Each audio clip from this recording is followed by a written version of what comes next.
story. It came across the pipe a few days ago, and I wanted to just sit on it for just a second. And now I know that we need to really spend some time talking about it because of the obvious implications.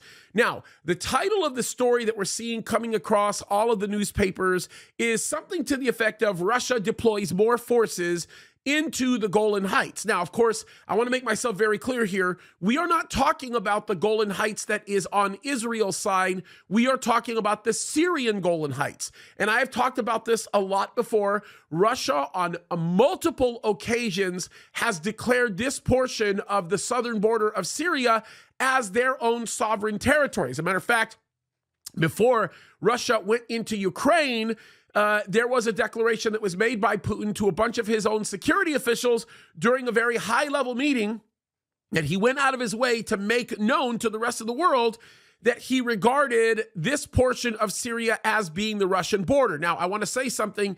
This has gone pretty much uncontested by a lot of people because Russia has sort of served as a bit of a buffering and stabilizing force that has existed in Syria, especially from the aftermath of what happened with Assad and ISIS and all of the other nonsense that's been happening over there in the region. So this isn't something that really is a surprise to anybody when you start seeing or talking about Russia being in the region, but this is of a particular interest to us because Russia, over probably the last year and a half, has been withdrawing a lot of their forces from this area. Yes, they're keeping a lot of their machinery in there, and they've been, sort of very active in a very indirect way, but they've sort of withdrawn quite a bit. And the mechanism of their withdrawal has actually gone somewhat unnoticed because Israel has appreciated what appears to be almost kind of like a very quiet permission from Russia to attack targets in Syria because of some of the hostilities that are beginning to grow in that region, especially because Syria isn't really all that sovereign of a nation anymore. It has become kind of a petri dish and a playground for all kinds of terrorist organizations. Remember, Hezbollah is known for being in Lebanon, specifically southern Lebanon, but understand they have quite the presence in Syria, especially because we are looking at the connection between Damascus and central Lebanon and the proximity that exists between the two of them. As a matter of fact, you could almost go straight across from Damascus to Beirut. And that's kind of an important connection to be able to make because as there is a rise in hostility between Iran and Israel, Hezbollah's actions are going to be a lot more closely monitored, not just only to the south of Lebanon, which would be the northern Israeli border, but of course they're going to be monitoring what is happening near Beirut and of course along the eastern border or the central eastern border of Lebanon, as well as that section in Syria that goes kind of further north from the southern tip. So that's a very important thing to note. And of course, it's also important to note that Syria is the homeland of all kinds of other nations that are doing all kinds of very nefarious things, right? We've talked about ISIS. We've talked about Iran. We've talked about Hezbollah. We've talked about many, many other organizations. Let's just call them terrorist organizations that are there. But this one is of unique interest because when they chose to actually move these forces in, when Russia did what they did, this would have been right after, a few hours after, Israel killed Mohammad Reza Sahidi. Now, many of you might not know who Mohammad Reza Sahidi is. For those of you that might not know, let me just explain who he is. He is, in essence, the highest ranking official, military official, a member of the Revolutionary Guard of Iran, and it's really important to note that, by the way, this is the Islamic Revolutionary Guard Corps, otherwise known as the IRGC. He's the highest ranking one that has been killed since Soleimani was killed, right? And Soleimani, when he was killed, it was a big loss. And some of you might not know this, but if you look at Mohammad Reza Zahedi for even just a second, you'll recognize that he has quite the resume in commanding and being a part of the IRGC. He did a lot, okay? He commanded the Air Force. He commanded all kinds of aspects of that military organization. And as a matter of fact, it's really interesting. He also commanded not just the ground force, but he also commanded a very elite section of the IRGC that also deals with the deployment of drones, Iranian drones, by the way, for attacking in other areas. At the time that he was killed, he was believed to be the commander of the Qud force, which we say al-Quds in Arabic. The idea here behind this is a force that was in Lebanon and Syria, designated specifically to deal with targeting Jerusalem. Kind of an interesting thing. A lot of people don't necessarily know that, but it is very important to note that this very specific force that he was commanding was recognized as a terrorist organization by many, many nations, not just Israel, but by Saudi Arabia, by the United States of America, by Canada, even Bahrain recognizes this. So you talk about even Arab nations look at this and recognize them as such. So it makes sense that Russia would do what it's doing, because by this targeting, and by the way, we have talked about this already, the building that he was in when he was killed with 6 other very elite, very, very, very important men to the IRGC, the building that they were in was this building that was attached to the consulate of Iran in Syria, actually specifically in Damascus. So this was taken very, very, very aggressively, or as an aggressive action by Israel against Iran. And it's still very difficult to tell what Iran is going to end up doing with this, because quite frankly, Iran, I believe, knew that something like this was coming, and it was just a matter of when it was going to happen. Now, I will post up some video here, just kind of showing you guys video of the operations, or some of the operations that are going on right now.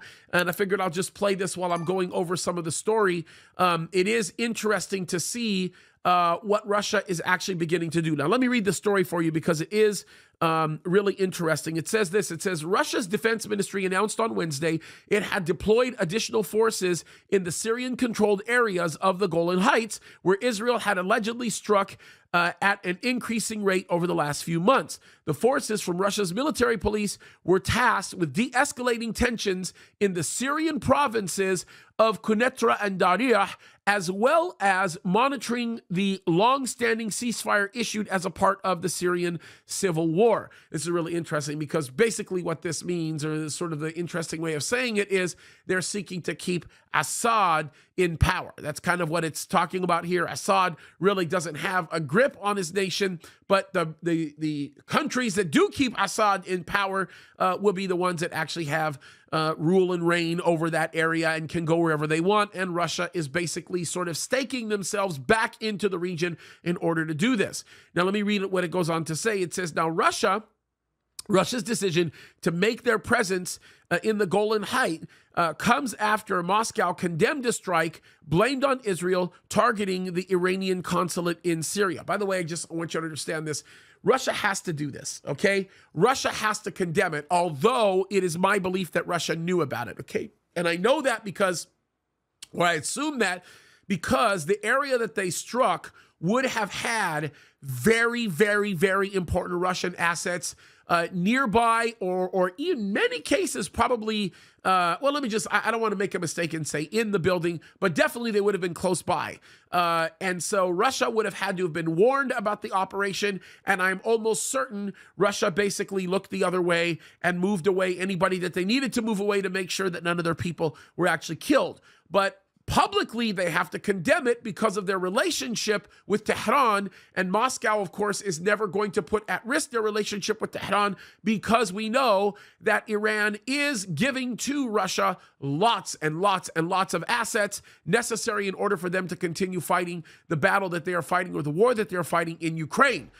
Also, it goes to stabilizing some of the other regions that are south of the Russian border, as well as some of the other problems that they have been running into in Libya. And there's a lot to say about what's happening right now in the civil war in Libya, but this sort of makes a lot of sense why this is happening, okay? Now, Moscow goes on to say that the Jewish state to cease such completely unacceptable actions, that's their quote, completely unacceptable actions, has requested a meeting with the UN Security Council regarding the strike. They're going to do this, folks. They have to do this. This is part of what they need to do.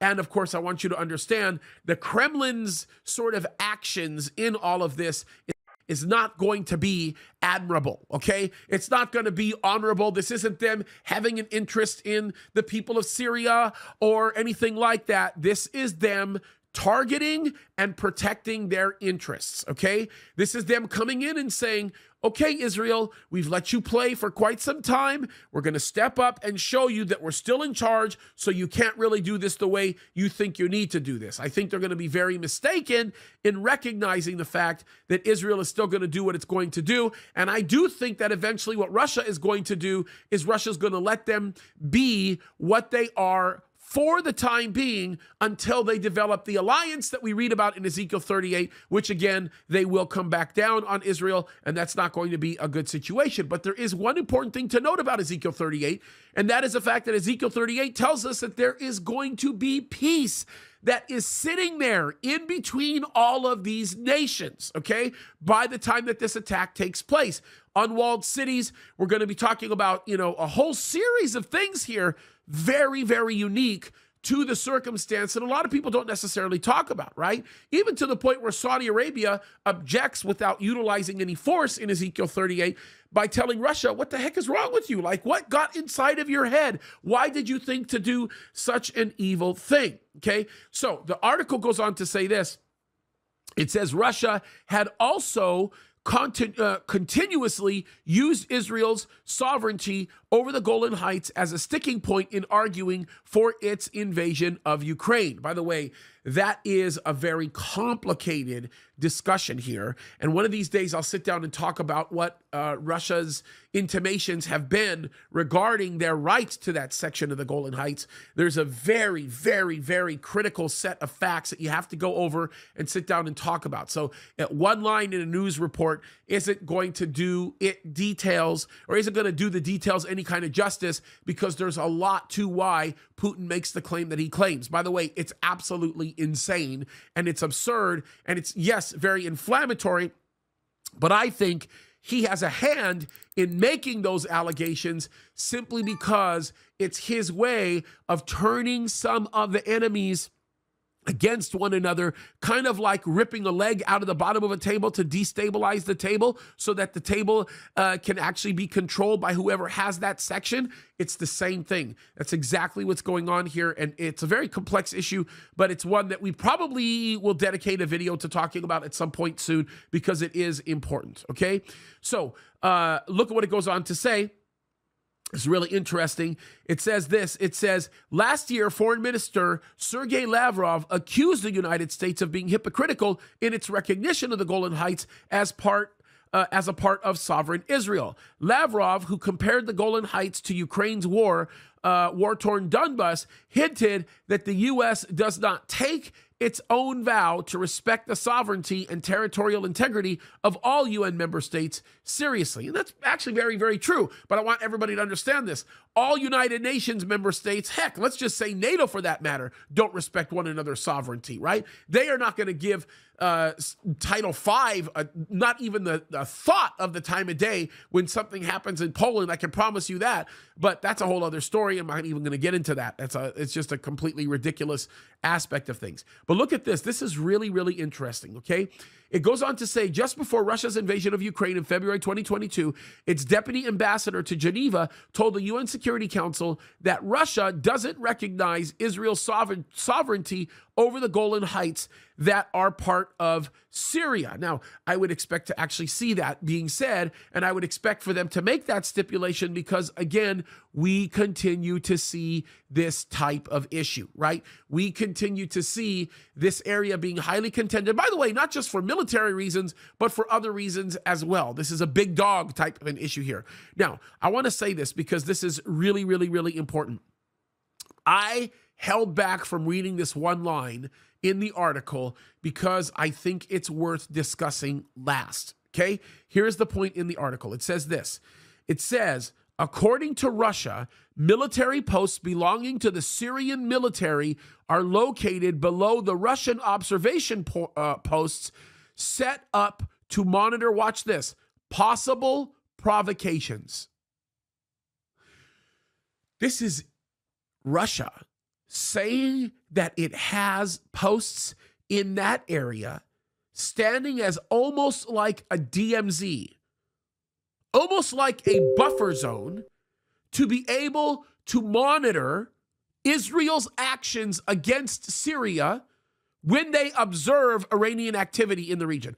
Folks, this is really interesting because when you begin to see statements like this being made by Russia's defense ministry, you can already know that there's a lot of other stuff going on that we don't see, that are behind the scenes, that eventually will come out. And when it does, boy, is that going to be a doozy of a story. I can tell you this right now. I can tell you that based on what we know from Ezekiel 38, the tension that exists between Russia and Israel is going to have to calm down at some point or another. Right now, it appears to be building, but in one way, we're going to have to see that begin to calm down. I think that can happen very easily. When is that going to happen? I have no idea, right? I mean, it's funny. Every single time we try to guess when certain things are going to happen in the Bible timeline, we always get it wrong. And there's a big reason for that, right? There's a massive reason for that. The reality of it is, in this particular situation and in this particular circumstance, all of these things are all the type of things that one single issue of the many issues that are being discussed here could actually set off all kinds of stuff that we are just like, my goodness, this could happen at any moment. This could happen at any day. So here's the deal. We have to watch Russia very closely. We've been watching Russia closely, but let me reiterate what I'm saying. We have to watch Russia very closely in several different regions. We have to watch Russia as it relates to Turkey. We have to watch Russia as it relates to Iran. We have to watch the presence of Russia in Libya, especially because of the civil war that's going on and what will be Russia's dominance in the southern Mediterranean. That's very, very important to note, right? That's the northern border of Libya is a southern Mediterranean. And we also have to watch Russia's activity in or around the Red Sea and what's going on in Sudan and potentially Ethiopia and Eritrea. There's a lot there, okay? We have to watch it all, and we have to pay very close attention, finally, to Russia's participation in matters going on in the southern peninsula.